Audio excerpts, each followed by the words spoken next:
Hello everyone, welcome back to Chibbit and Chill, the anime podcast.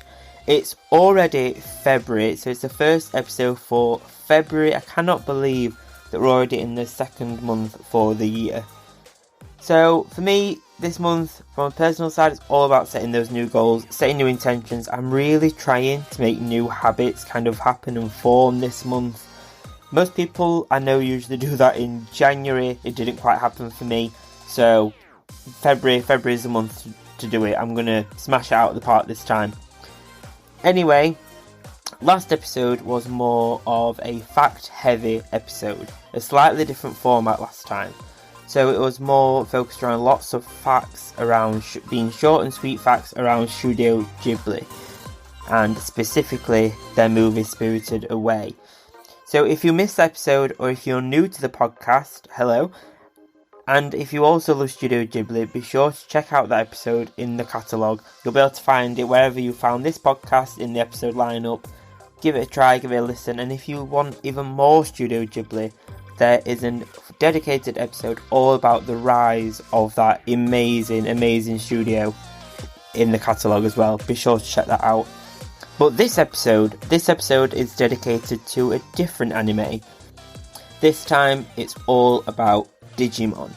Digimon was a huge fad in the late 90s and 2000s, and many people did spout it as a Pokemon knockoff, but I really loved it.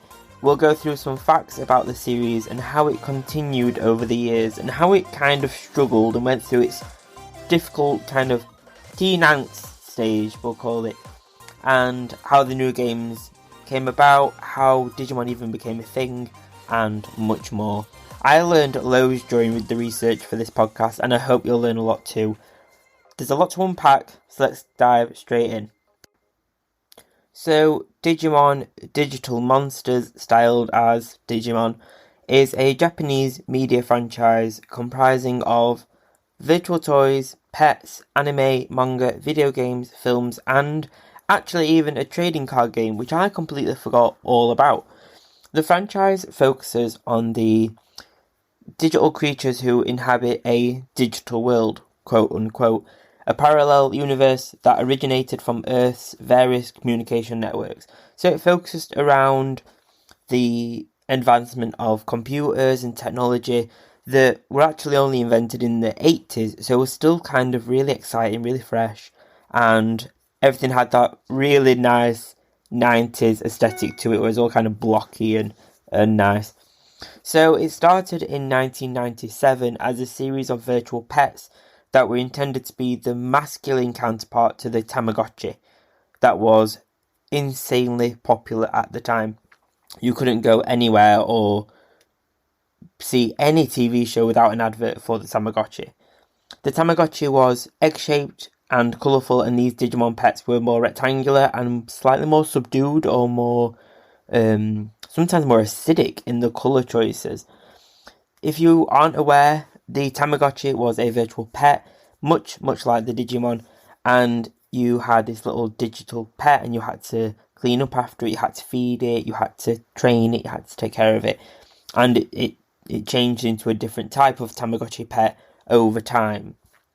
So the Tamagotchi was super popular, especially with the female young girl demographic, and the Tamagotchi company really needed to bring this to a new demographic. It was really doing so well that they couldn't not try doing a more masculine version of the toy, and named it Digimon. And looking back, it's really bizarre to see the original Digimon digital pet, because the typeface is the same as what's written out in Tamagotchi, but it says Digimon. It looks a little bit like it's not real, but they're really cool. And these did really well. The Digimon did really well, and the company decided to go all in with these pets. And a second generation of Digimon pets was marketed only 6 months after the first set released, and then a third generation launched in 1998. And each had the same basic premise of raising a Digimon from being a baby monster and picking up its poo and training them to become a stronger Digimon. The main difference, and what was quite cutting edge at the time for the Digimon, was that you could actually connect two Digimon digital pet toys together on the sides, and you could battle each other. Each Digimon, your Digimon and your friend's Digimon, could battle each other, which was crazy at the time. Now it's kind of, that's basically what the Pokemon franchise is. But it was crazy at the time. It was really, really exciting.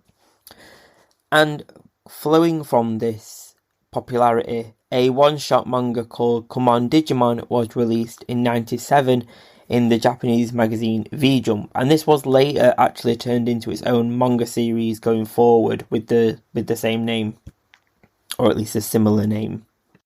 The franchise, however, as Digimon, started to really find its feet with its first video game entitled Digimon World for the PlayStation 1 that was released only in Japan in 1999.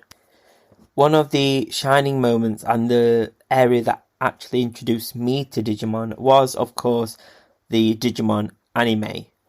So I used to love the anime, and it was the anime that really brought my attention to the franchise, not the toys. I can't actually even remember much of the toys. I remember, or not the early toys, I remember the later toys that were based off of the anime, not vice versa. The anime all kind of followed the same or similar premise of a storyline where a human child would encounter a Digimon that had found its way from the digital world into the human world, or on the other side, a human child found their way into the digital world. Then at some point they're equipped with a Digivice which allowed them to train and empower their partner Digimon. The Digivice in the anime was inspired by the toys mentioned earlier that actually started the franchise off, and looking back now, this franchise definitely did fall into the same trope that a lot of anime did in the 90s and 2000s, with each area of the franchise marketing itself, and the anime being a tool to sell the franchise, sell the anime, sell the toys, sell each other, which as a kid I didn't care or even notice, and I couldn't wait to get my hands on my own Digivice. That was an amazing toy. I think I got it from Argos or maybe Woolworths. It was amazing. The anime has been produced by Toei Animation since 1999, the same studio that I've mentioned so many times on this podcast. They're responsible for Sailor Moon, Dragon Ball, and One Piece. So major players in the anime industry. On that note, I think I must owe a lot of my childhood to Toei Animation, because I'm slowly starting to see what an influence this one studio has had on my entire childhood as I continue to research all these anime that I grew up with for these podcasts. It's kind of wild how many just came from one studio. So the first Digimon anime series was called Digimon Adventure, and it ran for 54 episodes until March 2000.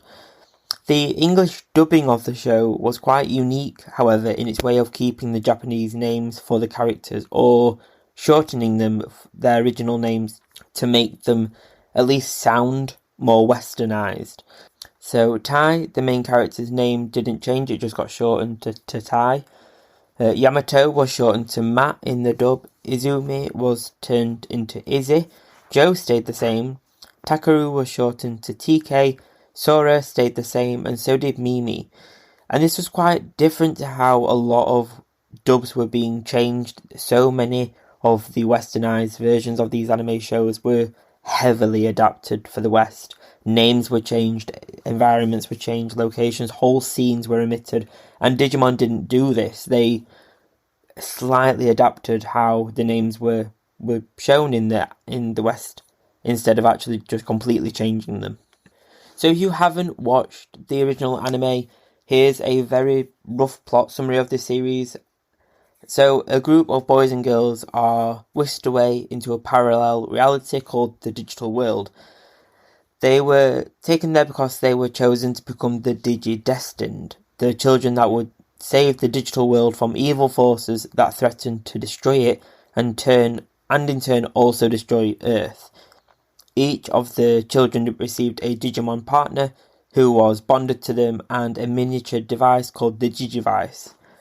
With the power of the Digivice, their Digimon partners could become stronger and form stronger different types of Digimon, and they battle enemies and save their partners from danger. The series and the artwork for the series gave me so many nostalgic trips for this podcast episode. All of the nostalgic memories popped up again from watching these episodes and watching the iconic first generation Digimon go through adventures in Digivolve and see them get stronger. Oh, it was just so exciting. I really need to watch the first series again. One area I used to absolutely love was how the designs of the Digimon eggs and how these used to match the design of the hatched Digimon. I thought that was so cool. It was so interesting. There was one called the Digital Egg of Courage that formed part of the Digimental eggs that could add armor to a Digimon, and it had a flame pattern on it, and it also had like a sharp spike blade thing coming out the top. And this series as a whole, Series 2, Digimon Adventure 2, had amazing Digimon designs, and they're some of the ones I remember more, funnily enough, more than the first gen. So the most popular Digimon that came from or used the Digimental Eggs armor was Fladramon, which was a blue bipedal Digimon, and it was used everywhere in the marketing for the series and in the artworks. That's the Digimon I really remember from this series. I also loved Nefertimon, which was a Sphinx-looking Pokemon, given hence the Egyptian-sounding name, and Pegasusmon, which was an armoured Pegasus Digimon. All of the designs from this series were top-notch. I really loved all of the Digimon in this series, or at least the ones I can remember. A lot of them came from this series. While I was researching this podcast episode, I started to uncover different types of lore and details that I wasn't aware of as a kid. And there's a really cool lore around the Digimentals eggs that help give a new kind of depth to the Digimon universe, Digimon world, or the Digiworld. I didn't know this, or at least maybe I'd forgotten it after all these years, but it's that the technology of the Digimentals was developed in the ancient digital world as a way to compensate for the Digimon's limited evolution options. Ancient species of Digimon powered up their own abilities by using and fusing with these Digimentals. That is quite a lot to unpack. So there's an ancient digital world, which to me sounds wild and super interesting. Like, how old is that, and how does it exist if humans only invented modern computer code or modern types of computers in the late 80s? And this was coming out in like the 2000s, so it's only been 20 years. Or is 20 years in the digital world ancient? Who knows? Despite the popularity in the beginning, the series, however, didn't always experience that success. After 2003 and the Digimon Frontier art series and the Frontier film, they didn't do so well, and the series took a 3-year break where it would return in Japan afterwards. The games also stopped their production schedule, and after the release of Digimon World 3 in 2002, it would be another 3 years until the next game in the series. So it's kind of interesting that for 5 years, the Digimon franchise in every sector, every media, was on mass production of everything. The anime, the cards, the games, the toys, everything was full throttle for 5 years. And then all of a sudden, I wouldn't say the fad stopped, but the amount of production kind of maybe burnt out a lot of people and burnt out the franchise. So they decided to not pull the plug, but they needed to stop and reevaluate and return to this series with fresh eyes after 3 years. It was then at Jump Festa 2006 that Toei announced the return of the anime with the series Digimon Savers, with Agumon as the main character returning from the very first original series Digimon Adventures. They also released Digimon World 4 for the PS2 and also Digimon World for the DS. So they released quite a few little snippets and few little bits for the series to reinvigorate it and reintroduce it to people. And this new schedule would actually become the standard for the franchise going forward. So they decided to really adopt this 3-year, 4-year gap between pieces. So 4 years later, in 2010, we saw the release of Digimon X-Cross Wars, or in the West, Digimon Fusion. And in 2015 and 2016, we saw the release of 6 Digimon Trio movies, where the original characters all grow up, they're all in high school now, and take on new challenges, battle new Digimon, and they also have to deal with the standard angst and tropes of being a teenager in high school. Then, following that, Digimon Universe App Monsters was released, where I don't remember the series, where this is where the Digimon actually live inside mobile apps, which is bizarre. That's kind of weird seeing the series go this far into the timeline. And 2020 then saw the release of Digimon Adventure Last Evolution Kizuna, where the original Digi-Destined have finally have to say goodbye to their Digimon partners. I haven't watched this, but this just sounds so sad. Seeing some of the clips from it as part of the research for this podcast, I cannot watch that film. It looks so sad. Agumon and his big eyes and the tears that came. Oh, no, I can't watch that. It's so sad looking. Then in 2020 was a reboot for the original series called Digimon Adventure, with a slight twist and turn compared to the original. So it's not so much a remake, it's more of a retelling of the original story with the original cast. I did have a look after looking at all the series, and all of them are on Crunchyroll apart from one, and I can't remember what series that is. There is all but one, I think, is available on Crunchyroll. So if you do want to check out all of these different series and how they compare, definitely check out Crunchyroll. This isn't sponsored by them, I wish it was, but do check them out. They are worth a watch. I think I will want to revisit them at some point, I think. So one thing I found looking into the Digimon franchise again was the sheer amount of anime films that have been made for the series. There are so many. There are 20 Digimon films, with some of them being a tie-in to their respective anime TV series. I can only remember Digimon the movie, which was an American-produced movie that actually used footage from the first 3 Japanese movies. And although this film is chopped and changed from the Japanese movies to the Japanese short movies for Digimon, and the art styles change ever so slightly, and there are the continuity kind of issues within it, the film is still raved about to this day, and I do really need to watch it again. Having looked back at some of the stills from the movie, it brings back so much nostalgia with the big pirate Digimon fighting, and it's just, I can remember like the little baby ringing the whistle and getting on the back of the Digimon. I won't say any spoilers, but definitely find that film and give it a watch. That's my recommendation for this episode.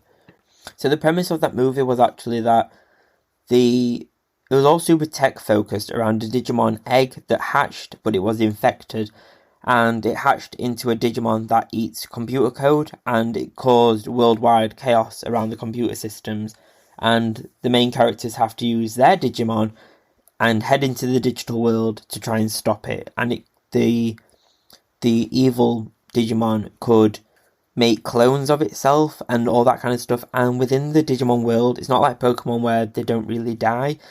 Digimon can die in the film, or in the franchise, they just kind of get reborn as a different kind of egg. A bit like the original throwbacks to the Digimon Tamagotchi pets, the digital pets. So it's a nice little throwback, but it is heartbreaking when you see one disintegrate into code. So the franchise still does do well, and it doesn't receive the hype that Pokemon does, which I think is sad. I think it's sad that it doesn't get the hype. It's definitely a different take on this kind of story, but because of the release time, it's inevitably going to always be pitched against Pokemon. I think when I look back at Digimon now, I think I had so much more love for it than what I actually remember or what I thought I did. Looking back has been so fun, and I think this series is the sole reason as to why I'm so into technology and wearable tech as an adult. Maybe my Apple Watch is subconsciously my inner Digidestin trying to come out. Maybe that's why. I did actually buy a Demon Slayer Tamagotchi, so maybe I really need to do a bit of finding and sleuthing and try and find an original Digimon digital pet and give that a whirl as a pure nostalgic trip. Maybe I really need to find one. Hopefully they're on Amazon or something. I'll source one and give it a go. Like I said, I think it is a shame that the series didn't quite continue its hype. I think it's more well received in Japan than it is around the rest of the world. It does really well in Japan, but because, like I mentioned, because of the release times, it got a reputation of being a copy of Pokemon. But I think its series and its storyline and its characters are so different enough that it is ready to step out of Pokemon Shadow and stand alone as a pure creative piece of anime and storytelling and a bit of fun. It's techie fun. Who doesn't want that? If you haven't watched the first or second series of the anime, I definitely recommend that you give them a try. They're my two favourite ones. They're the most ones that I remember. I haven't watched the most recent ones, like the app one and things like that, but the first two are just so good. They're from the 90s and 2000s, so the animation isn't quite like it is today with the likes of Chainsaw Man or Demon Slayer, so don't rip it apart for that. But the purpose of enjoyment of the series and its take on technology and escaping into a digital world with cute little creatures that can grow into these strong beasts, go and give it a go. It's a great isekai anime and it's pure fun. So back in December for Christmas, I received a new Digimon game, Digimon Survive, for the Nintendo Switch. And I can't wait now to get started in that game and dive back into the world, into the Digiworld and its stories. And the game is actually part of the 25-year anniversary for the Digimon anime. And with a brand new set of characters, new adventures, some new Digimon, but returning Digimon from the 25 years. And what a perfect way to reintroduce yourself to the series. I think this will be my first pure delve back into the series with this game. But if you're like me and you're into games as well as anime, do go check out this game. It looks really good. It was put on the back burner for a little bit. They needed to do some more production on it, so it's a little bit late coming out. But it looks really good. It looks superb. 2 side notes. So from the anime, I haven't had a chance to really mention them throughout the rest of the episode, but so I'll mention them now as a bit of a PS. So does anyone else, find me on TikTok, Twitter, Instagram, all that kind of stuff if you do remember, does anyone else remember how much of an emphasis was on Digimon poo during the series, or is it just me? I really need to know that everyone else remembers that as much as I do. That it had like eyes and stuff, I'm sure. Also, Digimon shout out, there was a fox Digimon, it was yellow and had like purple gloves, and it was called Renamon. Oh, that Digimon had such a hold on me as a kid. That was just peak Digimon, like the way it evolved into like this really big fox of 9 tails, like in the Japanese mythology, with like a big red and white rope around its neck, and then it became bipedal again, had like these like religious looking rose by the end. If you look up any Digimon, look up Renamon, and the evolution line for that Digimon is absolutely peak Digimon for me. That was just amazing. So I hope you've enjoyed this episode, guys. I've really enjoyed delving back into the world of Digimon, and I hope you have as well. So a few outro bits. So I have a brand new monthly anime club on my Patreon. A club for anime fans and fans of the podcast and fans of my Etsy shop. A new monthly club where you receive physical and digital goods along with exclusive updates every single month. There is 3 tiers of membership: Chibi Fan, Chibi Super Fan and Chibi Mega Fan, with each level being better than the last, with Mega Fan tier membership receiving 3 physical glossy Chibi style prints every single month. I have included a link to the Patreon site in my show notes so you can check out which club level you'd like to sign up to, and I can't wait to see you as part of the club. Today is a great day to start your own podcast, whether you're looking for a new marketing channel or have a message you want to share with the world, or maybe you just think it will be fun to have your own talk show. A bit like me, podcasting is an easy, inexpensive and fun way to expand your reach online. Buzzsprout is hands down the easiest way to launch, promote and track your podcast, and your show can be online and listed in all the major podcast directories such as Apple Podcasts, Spotify, Google Podcasts and more within minutes of finishing your recording. Podcasting isn't hard when you have the right partners, and the team at Buzzsprout is passionate about helping you succeed.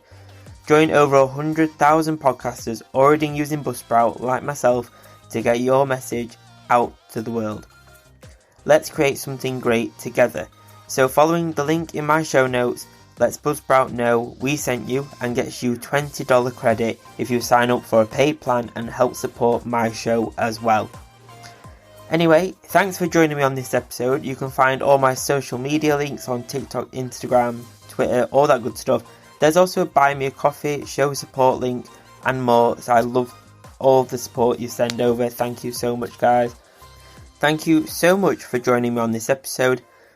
Thank you for all the support. Thank you for listening. Thank you for sharing. Until next time, I'll see you next Monday with a brand new anime topic. Have a great week. I'll see you next time, guys. Bye.